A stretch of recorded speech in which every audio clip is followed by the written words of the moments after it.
জান্নাত মানে কি? যেখানে যা ইচ্ছা তাই করা যাবে। জান্নাত মানে কি?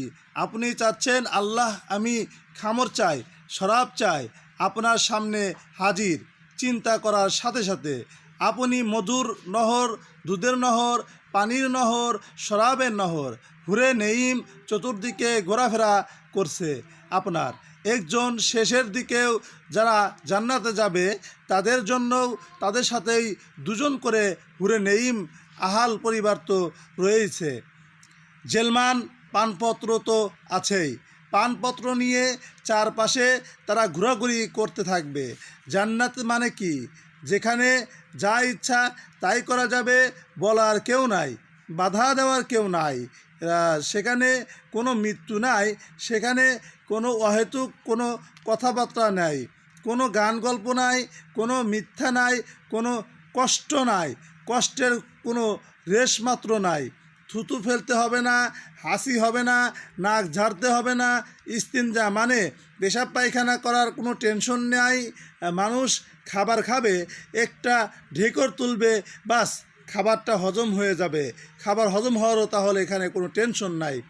জান্নাতের সবচাইতে বড় বিষয়টা কি জানেন?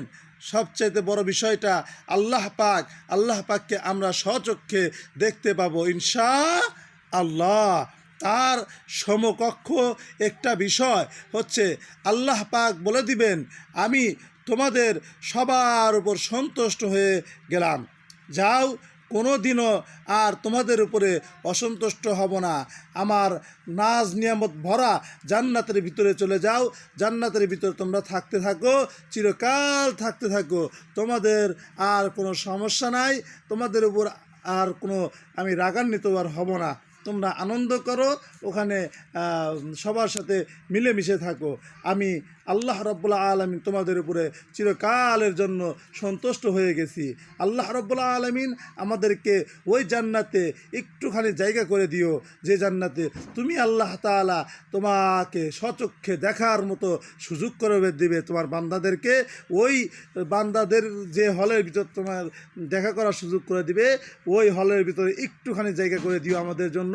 আল্লাহ রাব্বুল আলামিন এর কাছে এই দোয়া আমরা সকলে বলি আমিন।